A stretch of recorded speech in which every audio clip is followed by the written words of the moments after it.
O vídeo a seguir não se trata de recomendação de compra ou venda de ativos. Nosso conteúdo tem caráter educativo e informativo.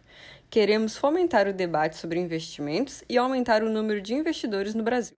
Bom, e dentro de empresas que ainda não são boas pagadoras de dividendos, porque vocês têm essa cabeça de, olha, tem o dividendo aqui, mas tem empresas que estão crescendo e vão pagar bons dividendos. Vocês citaram que também gostam de colocar na carteira. Como é que vocês avaliam essas empresas? E teria um exemplo de alguma empresa de algum setor que vocês falam, nossa, essa daqui, ela não paga bem ainda, mas pelo que está acontecendo, ela vai ser uma ótima pagadora daqui a algum tempo. A gente pode falar de um caso que Taurus. aconteceu, Taurus, que é a Taurus, né? É verdade. Esse é um caso, acho que emblemático, que inclusive também é uma das coisas que estamos comprando bastante, eu e Fê, principalmente. É um case de turnaround, na verdade, que tinha muito potencial de se tornar uma boa pagadora de dividendos, né? Primeiro, como você identifica isso? Você olha os pares. E os pares da Taurus são outras fabricantes de armas internacionais, né? Todas elas com pelo menos ali uma margem líquida de 20, 25% quando muito bem gerida, né? Então, legal, essa empresa bem gerida teria condições aqui de gerar, né, boas margens para pagar bons fluxos de dividendo. Segundo, foi uma empresa que teve uma mudança de controle. Então, ela tem um controlador definido, a CBC, que é uma empresa de cartuchos que entende do setor. E estava obstinada a capitalizar essa empresa e a transformá-la realmente numa potência, né?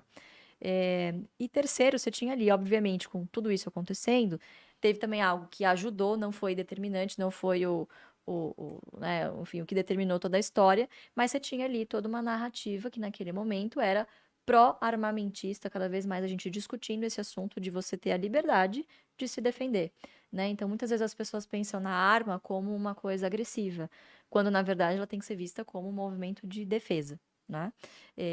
Qualquer outro instrumento na arma, na mão de alguém inconsequente acaba se transformando numa arma, né? Então, para todo mundo que me diz assim, poxa, mas você investe na Taurus, você não tem problemas éticos com isso? Eu Não é digo, ESG.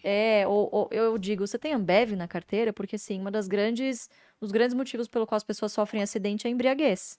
Então, teoricamente, você não deveria ter Ambev também na sua carteira, né?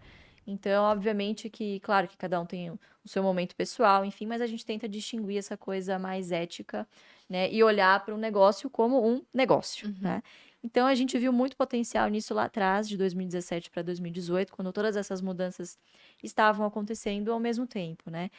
E tinha ali também um componente muito importante, que era o de retomar a confiança no produto. Então, a Taurus, ela era conhecida como uma arma que dispara sozinha. Então, imaginem vocês, né? Então, foi de fato, assim, um investimento bastante polêmico que a gente fez na época, mas que, né, a gente olhou para todos os fundamentos e falou, bom, isso aqui tem uma grande chance de dar certo, mas tem uma grande chance de dar errado também. E é aquilo. Se der errado, a única coisa que vai sair machucada aqui é o ego, porque eu coloquei ali um montante que não ia, primeiro, não ia parar o meu fluxo de investimentos nas minhas empresas previdenciárias, e não ia, obviamente, me levar a um risco de ruína, de falência. Por outro lado, se desse certo, tinha um upside tão grande pela frente que poderia multiplicar esse capital muitas vezes, né? E, de quebra, ainda pagar bons dividendos, né? Então, é o típico case assim que a gente costuma olhar e que é muito raro, é difícil você encontrar essas boas oportunidades sempre, né? Empresas que estão se reestruturando.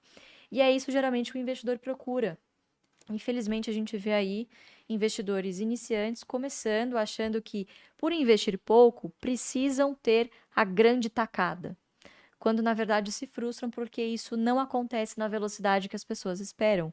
Ou elas vão errar. Se está todo mundo dizendo que isso aqui vai multiplicar, muito provavelmente não irá.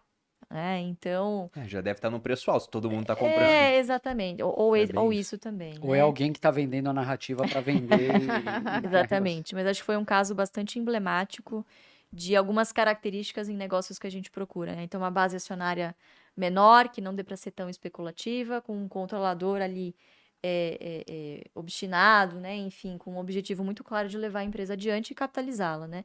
E agora, ele capitalizou e agora é hora dele colher os frutos dele, e quem ficou com ele todo esse tempo vai colher os frutos também. Lembrando que a Taurus é uma empresa de 83 anos de É. existência, né? Então, é uma empresa que, quando você vê num nível de endividamento muito alto, que era o que acontecia naquele Sim. momento, eu acho que você tem que parar para pensar, poxa, será que de fato isso vai quebrar a empresa?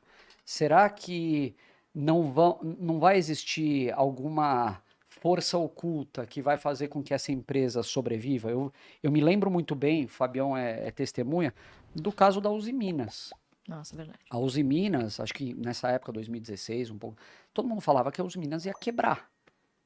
E, poxa, se a Uzi Minas quebrar, é um problema sério para o Estado de Minas Gerais, para os bancos credores, para os funcionários que têm seu fundo de pensão lá construído ao longo dos anos. Então, geralmente a gente gosta, além de ser contracíclico, né, olhar, quando todo mundo fala que a bolsa tá ruim, é a hora que a gente está olhando com mais carinho, a gente gosta também de ir mais a fundo em relação às manchetes do jornal.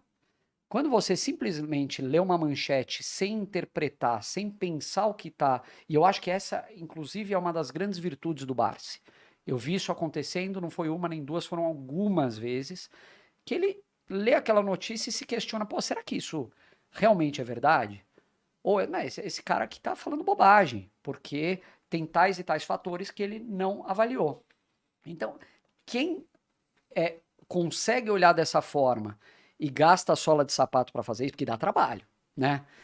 Você vai ter que ir mais a fundo, vai ter que ligar para o RI, vai ter que participar de call com o investidor, vai ter que visitar a fábrica, mas é quem pode colher os frutos, porque você vai ter uma vantagem em relação à percepção geral do mercado.